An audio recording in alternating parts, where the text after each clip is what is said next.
రికార్డులు ట్యాంపరింగ్ చేయకుండా bar coding ప్రభుత్వ రాజముద్రతో రైతులకు పట్టదారు పాస్ పుస్తకాలు పంపిణీ చేస్తున్నామని ఎమ్మెల్యే జ్యోతుల నెహ్రూ అన్నారు. జగ్గంపేట మండలం ఇరిపాకులో 762 మంది రైతులకు ఎమ్మెల్యే జ్యోతుల నెహ్రూ చేతుల మీదుగా పాస్ పుస్తకాలు పంపిణీ కార్యక్రమం శనివారం నిర్వహించారు. తహసీల్దార్ రమేష్ అధ్యక్షతన నిర్వహించిన ఈ కార్యక్రమంలో ఎమ్మెల్యే జ్యోతుల నెహ్రూ ముఖ్య అతిథిగా హాజరై మాట్లాడారు. గత వైసీపీ ప్రభుత్వంలో వైసీపీ నేతలు రెవెన్యూ రికార్డులను ట్యాంపరింగ్ చేసి నకిలీ పాస్ పుస్తకాలు సృష్టించారని, వీటి ద్వారా సహకార బ్యాంకుల్లో రుణాలు తీసుకుని ఎగవేశారని విమర్శించారు. ప్రజల ఆస్తులకు రక్షణ లేని ల్యాండ్ టైటిలింగ్ యాక్ట్ను కూటమి ప్రభుత్వం రద్దు చేసిందన్నారు. జగన్ ఇప్పటికే అరాచకాలను ప్రోత్సహిస్తున్నారని, ఆయన పార్టీ ఎన్నికల్లో పోటీ చేయకుండా ఎన్నికల కమిషన్ చర్యలు తీసుకోవాలని కోరారు. భూమి యాజమాన్య హక్కు పత్రం అంటే పట్టాదారు పాస్ పుస్తకం, మీ భూమి మీ హక్కు అనేటటువంటి ఒక ట్యాగ్ లైన్తో పెట్టి ఇవ్వడం జరిగింది. ఎంఆర్ఓ గారు చెప్పారు. 900 పైబడి ఖాతాలుంటే 1800 ఎకరం ఆయకట్టు ఉంటే మన ఇరుపా గ్రామంలో 989 ఖాతాలుంటే ఇవాళ మనం 762 ఖాతాలను ఇవాళ పంపిణీ చేసుకుంటున్నాం. ఇది గత ప్రభుత్వంలో చూసుకున్నట్టయితే అస్తవ్యస్తమైనటువంటి విధానంతో రీసర్వే అని చెప్పి ఒకళ్ళ భూమి ఒకళ్ళకి రాసేయడం, రకరకాల ఇబ్బందులు. నీకు ఎకరం ఉంటే 40 సెంట్లే ఆన్లైన్ అవ్వడం, ఉన్నదే పక్కోడికి రాసేయడం, దాన్ని మళ్ళీ మనం మార్చుకోవాలనుకుంటే ఇంక మీకు తెలియదు కాదు, నాకు తెలియదు కాదు ఏం జరగాలో అన్నది. అందరికీ అన్నీ సమర్పించుకున్న తర్వాత అది ఒక 5-6 మాసాలు పట్టేది దాన్ని తెచ్చుకోవడానికి. సమర్పణ జరిగిన తర్వాత కూడా చంద్రబాబు నాయుడు గారి యొక్క ఆలోచన ఒకటే, మీ భూమి మీ హక్కు అంటే ప్రతి పేజీలోని కూడా మీ హక్కును ప్రతిబింబించేటటువంటి విధంగా ఒక మనోస్థైర్యంతో ఉండాలి అనేటటువంటి ఆలోచనతో ఈనాడు ఈ పాస్బుక్ని తప్పులన్నీ సరిచేసి మీ ఆమోదం పొందిన తర్వాత వీళ్ళకి ఇచ్చారన్న దగ్గర నుంచి వచ్చిన తర్వాత దాన్ని పాస్బుక్ గా ముద్రించి ఇవాళ మీకు ఇవ్వడం జరిగింది. అయితే ఇందులో ఒక ఎకరం భూమిలో 5 సెంట్లు అటు ఇటు కూడా ఉండేటటువంటి పరిస్థితి ఉంది. ఆ వెలుసుబాటు అన్నది భూ సర్వే లెక్కల్లోనే గతం నుంచి మనకి ఇచ్చినటువంటి పరిస్థితి ఉంది. అయినప్పటికీ కూడా ఇక్కడ ఉదాహరణ చూసుకుంటే ఇప్పుడు కూడా ఈ బుక్ ఇచ్చిన తర్వాత మీ భూమి కానీ ఒకవేళ ఏదైనా తేడాపాడ ఉన్నట్టయితే సరి చేసుకోవడానికి కూడా మళ్ళీ అవకాశం ఉంటుంది. 100% తేడా అన్నది రాదు. ఒకవేళ ఆ 10%లో ఏదైనా తేడా వచ్చినా దాన్ని మీరు సరి చేసుకోవడానికి మాత్రం అవకాశం ఉంది. రెండోది ఏంటంటే మా కొండవాళ్ళు చెప్పాడు నాకు, అది అప్రస్తుతం ఇప్పుడు.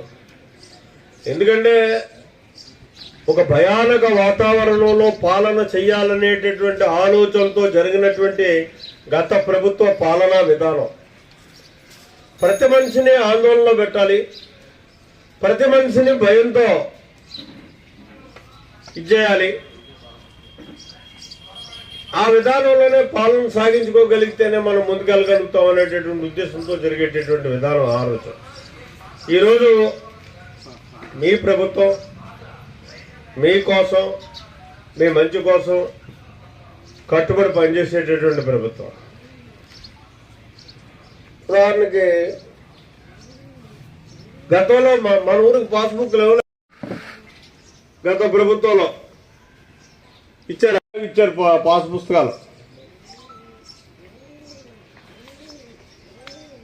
వైఎస్ఆర్ జగనన్న శాశ్వత హక్కు మరియు భూ రక్షణ పథకం. అంటే హక్కు ఎవరిదండి ఇది? అర్జున్ గారు, వైఎస్ హక్కు మంద కాదు, మీ భూమి మీ హక్కు. ఇది గత ప్రభుత్వానికి ఈ ప్రభుత్వానికి ఉన్నటువంటి వ్యత్యాసం. ఇకపోతే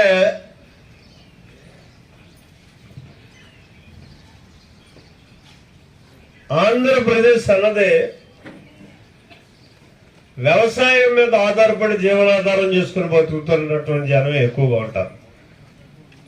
ఇవాళ 70% మంది 100కి వ్యవసాయం మీద జీవిస్తాం తప్పించి ఒక ఇంచు భూమిలోనే పక్కడికి కలిగితే మన మనసు అంగీకరించాం. అంటే దాని మీద అంత అపేక్ష. అటువంటి పరిస్థితుల్లో ఈ రాష్ట్ర ప్రభుత్వం ఒకటే ఆలోచన చేస్తుంది. ఇవాళ మారినటువంటి వ్యవసాయ విధానంలో నూతన వరబడిని సృష్టించి యాంత్రీకరణ విధానంతో వ్యవసాయాన్ని విప్లవాత్మకమైనటువంటి మార్పులు తీసుకురావాలనేటటువంటి ఉద్దేశంతో ఇవాళ పనిచేస్తున్నటువంటి పరిస్థితి ఉంది. ఒక్క వ్యవసాయానికే రాష్ట్ర బడ్జెట్ లో మనం 3,62,000 కోట్ల రూపాయలు బడ్జెట్ పెడితే వ్యవసాయ అనుబంధ పరిశ్రమలు అన్నిటికీ చూసుకుంటే, అనుబంధ విధానాలు అన్నిటికీ చూసుకున్నట్టయితే సుమారు 70,000 కోట్ల రూపాయలు దీని మీదే పెట్టినటువంటి పరిస్థితి. ఇటు ఇరిగేషన్ కానీ, వ్యవసాయానికి కానీ, కోఆపరేటివ్ కానీ, అలాగే హార్టికల్చర్ విధానానికి కానీ, జలసిరి కానీ, ఇలా రకరకాల విధానాలతో మార్కెట్ కానీ ఏ రకమైనటువంటి నిధుల్ని వ్యవసాయ రైతాంగానికి చెందేటటువంటి వనరులు సమకూర్చడం కోసం 70,000 కోట్ల రూపాయలు ఇవాళ రాష్ట్ర బడ్జెట్ లో మనం కేటాయించుకోవడం జరిగింది. అంటే ఇది కని విని ఎరగినటువంటి పరిస్థితి.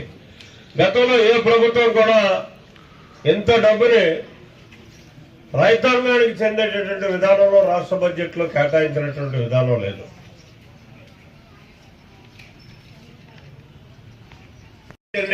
పరిస్థితి ఉంటుంది.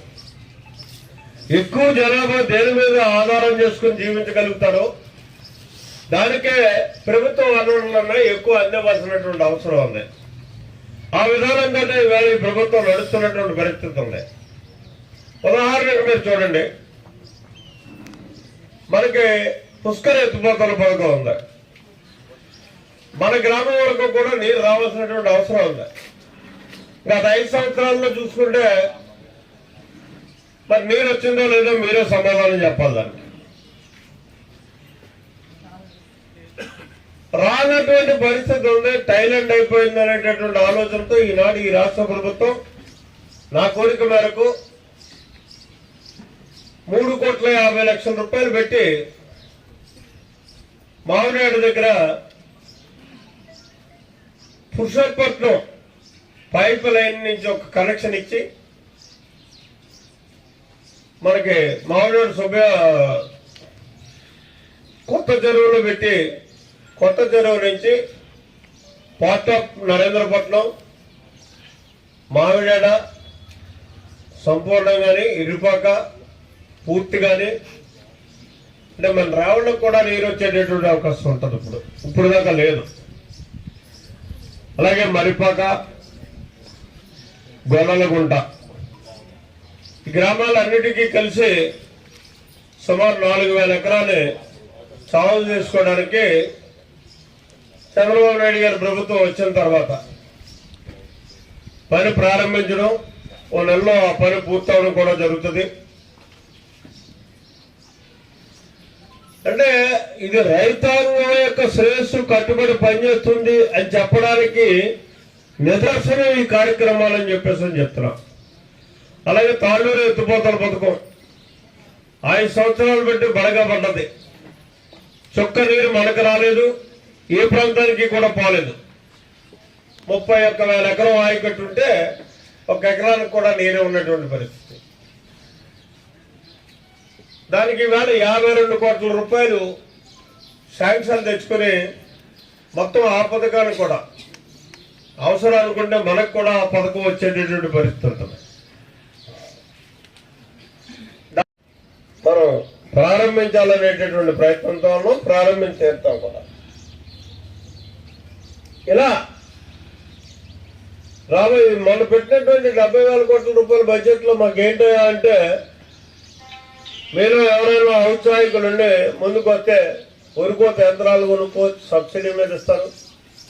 ట్రాక్టర్లు ఇస్తారు సబ్సిడీ మీద, ఇంప్లిమెంట్స్ ఇస్తారు, ట్రాక్టర్లకు ఉన్నాయి. ఆఖరి గత ప్రభుత్వంలో స్పేర్లు కూడా మనకి సబ్సిడీ మీద ఇవ్వనటువంటి పరిస్థితి ఉంది. మళ్ళీ తిరిగి వాళ్ళు ఇస్తున్నటువంటి పరిస్థితి. అలాగే డ్రిప్ ఇరిగేషన్ పెట్టుకోవచ్చు 90% సబ్సిడీ మీద.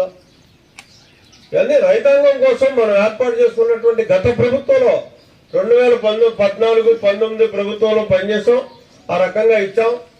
కానీ కొత్తగా వచ్చినటువంటి ఆనాడు ప్రభుత్వం మళ్ళీ వాటన్నిటిని కూడా పక్కన పడేసింది. మళ్ళీ ఇవాళ మళ్ళీ తిరిగి మీ అభిమానంతో వచ్చినటువంటి ప్రభుత్వం ఈ అన్నిటినీ కూడా ఇంకా సరళీకృతం చేసి ఇవాళ ఇవ్వడానికి సిద్ధంగా ఉంది, అందివ్వబోతుంది అని చెప్పేసి ఎవరైనా ఔత్సాహికులుంటే పెట్టుకుంటే ఖచ్చితంగా వాళ్ళందరికీ కూడా శాంక్షన్ ఇప్పించేటటువంటి బాధ్యత కూడా నేను తీసుకుంటానని చెప్పి ఈ సందర్భంగా మనవి చేసుకుంటున్నాను. ఇలా చెప్పుకోకపోతే చాలా చెప్పుకోవచ్చు. గత ప్రభుత్వ పుస్తకం మీద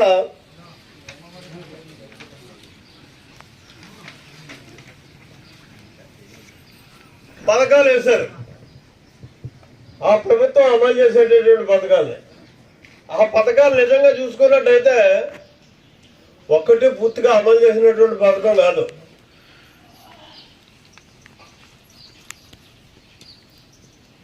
సరే, ఇవన్నీ ఈరోజు ఒక శుభ సందర్భంలో ఇవన్నీ మాట్లాడుకునే దానికంట మన హక్కులు మనం పరిరక్షించుకునేటటువంటి విధానంలో మనకు వచ్చేటటువంటి పాస్ పుస్తకాలను అన్నింటినీ కూడా మీరు తీసుకుని జాగ్రత్తగా ఉపయోగించుకోమని చెప్పేసి ఒక మనోధైర్యంతో మనోనిర్భరంతో ఒక రాజముద్రిక ఒక్కటే ఇదిగో ఎదురుగుండా కనపడుతుంది. ప్రతి పేజీ మీద ఇదే ప్రతిస్పందిస్తుంది, దాన్ని ఇవ్వడం జరుగుతుంది. మళ్ళీ ఇప్పుడు ఎస్తమాపురం కూడా ఇదే కార్యక్రమం ఉంది కాబట్టి అన్ని మరి నాకు సెలవు అని చెప్పేసి కోరుకుంటూ